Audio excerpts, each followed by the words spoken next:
Chris Regan was the kind of man who never left things unfinished. A veteran of the US Air Force, he was known for his discipline, reliability, and routine. After leaving the military, he settled in Iron River, Michigan, a small, quiet town, the kind of place where everyone knew each other's business. He had recently started working at a manufacturing plant, preparing for a fresh start. He had plans to move to North Carolina, where a new job and a new chapter of his life awaited him. He had even bought a plane ticket. This wasn't a man who planned to vanish. But in October of 2014, that's exactly what happened. Chris Regan suddenly stopped showing up for work. At first, his coworkers assumed he was sick, but then he missed multiple shifts. His friends started calling, no answer. His boss tried reaching out, nothing. His ex-girlfriend, Terry O'Donnell, began to worry this wasn't like him. After a few days, his absence turned into concern. After a few weeks, concern turned into fear. On October 27th, he was officially reported missing. When authorities arrived at Chris Regan's apartment, they expected to find some sort of clue, maybe signs of a struggle, maybe a packed bag indicating he had left town. Instead, they found something bizarre. His car was still parked outside. His wallet and belongings were untouched. There was no sign of forced entry, no sign that he had left in a hurry. But there, sitting on his kitchen table, was something small but significant. A yellow post-it note. On it, handwritten directions. Where did they lead? To Kelly Cochran's house. Now, let me ask you, if a missing person's last known clue led straight to someone's house, what would you do? That's exactly what detectives thought. And when they knocked on Kelly's door, they had no idea they were about to uncover a nightmare. Kelly Cochran was not an ordinary woman. She was bold, flirtatious, and unpredictable. The kind of person who could charm you one second and terrify you the next. She was married to Jason Cochran, a quiet, reserved man who always seemed to fade into the background when she was around. And Chris Regan. He had been sleeping with her. Now, let's break this down for a second. Chris was planning to leave town. He was about to start a new life. And suddenly, he vanished right after seeing Kelly Cochran. Does that seem like a coincidence? Detectives didn't think so. When police questioned Kelly, she played it cool. She shrugged off their questions, claiming she had no idea what happened to Chris. But there was something off. Her tone was too casual. Her answers were too vague. And there was something else. She didn't seem surprised. The more police dug into her life, the more red flags appeared. Chris wasn't the only man she had been seeing behind Jason's back. And Jason, well, he wasn't just her husband. He was something much darker. And the secret they shared would soon come to light. As investigators started to piece together Chris Regan's disappearance, one name kept surfacing: Kelly Cochran. But she wasn't just some woman he was seeing on the side. She was part of something much darker. Because Kelly and her husband Jason, they had a secret pact. Not just any pact. A death pact. It went like this. If one of them ever cheated, they had to kill the lover as proof of their loyalty. Sounds too insane to be real, right? At first, detectives thought the same. But as they dug deeper into Kelly's past, the pieces started to come together. Jason wasn't just a quiet, reserved husband. He was controlled by Kelly, almost like he was under a spell. Kelly wasn't just manipulative. She was dangerous, capable of playing mind games with everyone around her. And Chris? He was the perfect target, a man who had no idea what he had walked into. Think about it, Chris was planning to leave town. If he suddenly vanished, who would come looking for him? Kelly and Jason had murdered before. Chris Regan was just the latest victim in their twisted game. And now the trap was set. Chris Regan thought he was going to Kelly's house for a romantic night. He had no reason to suspect anything was wrong after all. They had been seeing each other for months. But what he didn't know, this wasn't just a night at Kelly's house. This was a setup. Jason Cochran was waiting for him.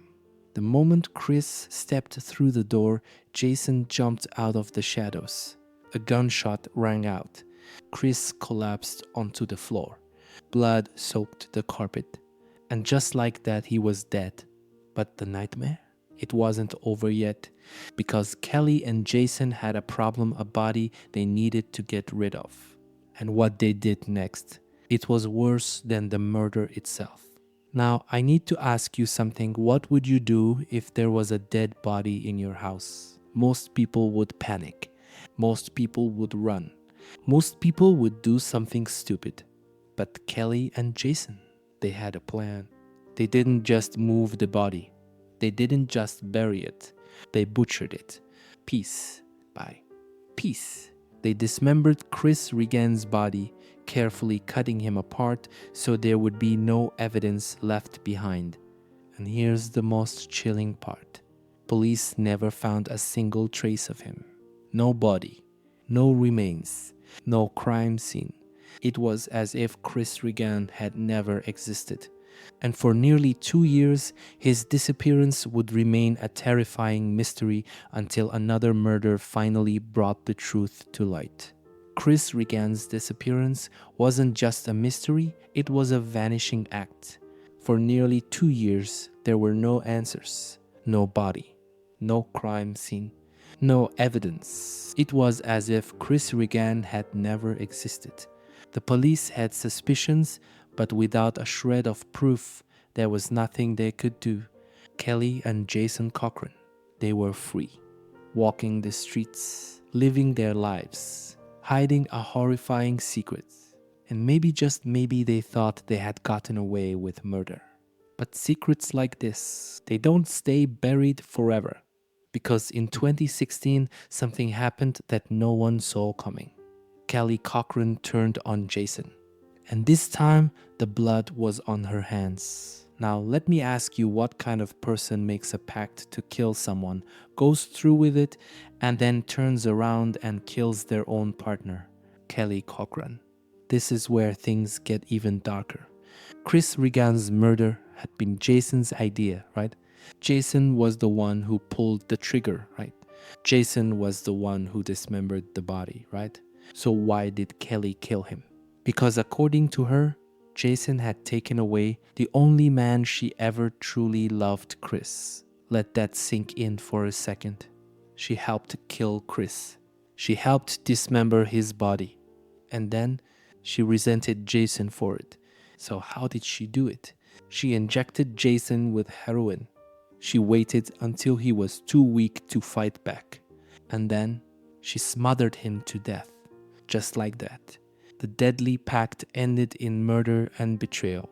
And now, for the first time in 2 years, the police had a real reason to look at Kelly Cochran. The moment Jason Cochran was dead, Kelly did what she always did best. She ran. She packed up and fled Michigan, heading straight for Indiana. But let me ask you, did she really think the police weren't going to follow her? By this point, detectives were on to her. And when they finally caught up with her, she wasn't just wanted for Jason's murder. She was now the prime suspect in Chris Regan's disappearance. And then came the moment detectives had been waiting for. They sat her down for questioning. At first, she played her usual games, denying, twisting the truth, acting like she was the victim. But eventually, Kelly cracked. And what she confessed to, it was far worse than anyone ever imagined. When police finally cornered Kelly Cochran, they were expecting resistance, lies, denial, maybe even fake tears. But Kelly, she laughed. Yes, laughed. She looked detectives in the eye and smiled like this was some kind of joke.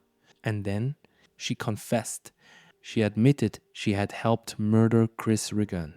She admitted she had helped dismember his body. She admitted she and Jason had a murder pact, but then she dropped something even darker. She told police that Chris Regan wasn't her only victim. She hinted at more murders. How many? According to her, at least 9 more people. 9.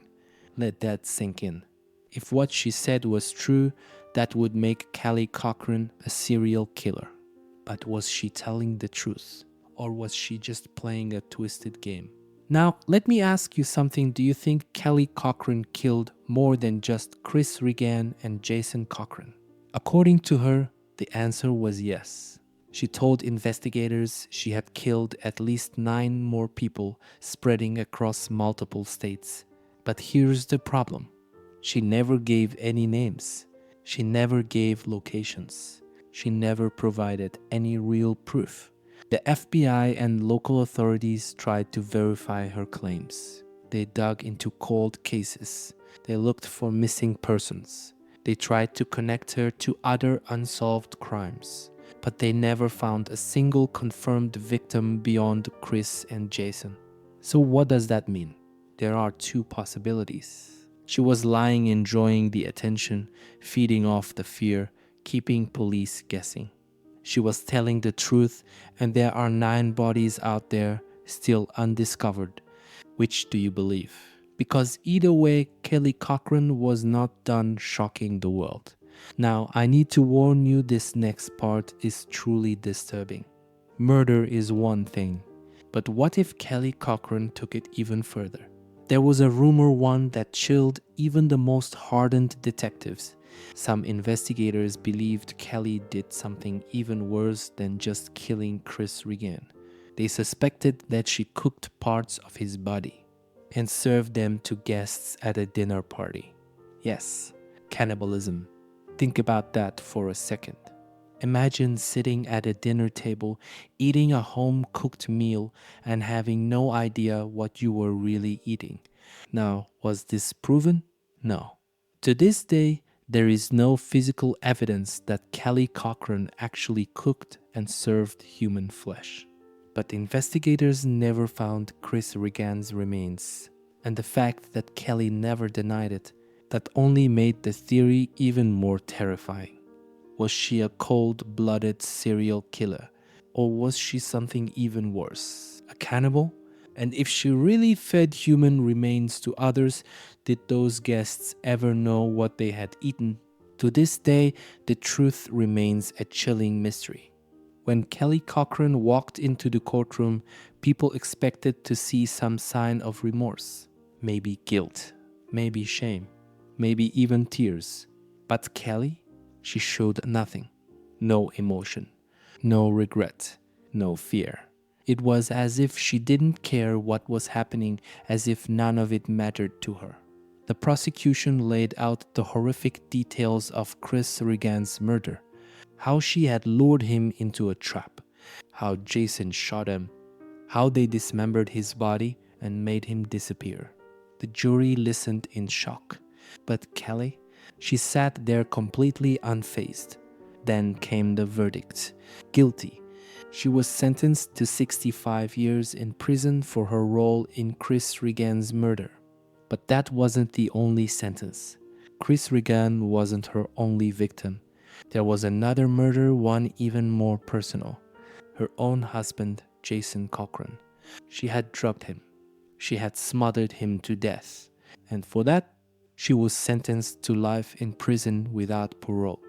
2 men were dead, one by Jason's hand, one by Kelly's hand. And now the woman at the center of it all was finally behind bars. But here's the thing, the case wasn't over. Because Kelly had one more terrifying claim that left authorities scrambling for answers. When Kelly was first arrested, she didn't just confess to Chris Regan's murder. She didn't just admit to killing Jason. She said there were more victims. She claimed she had killed at least 9 more people. 9. Across multiple states. But here's the problem, no bodies have ever been found. No missing persons linked directly to her. No confirmed crime scenes. No evidence. So let me ask you, Do you believe her? Was Kelly Cochran a serial killer who left a trail of bodies across the country? Or was she just a master manipulator craving attention and control even from behind bars? Because if she was telling the truth, there are still victims out there waiting to be found. Chris Regan's disappearance was just the beginning. The brutal truth: his body was never fully recovered. Authorities searched for months, combing through the dense, isolated forests of Michigan's Upper Peninsula, hoping to find any trace of his remains. But Kelly and Jason had been too meticulous. They planned this murder. They knew how to cover their tracks. And they made sure that Chris Regan's body would never be found.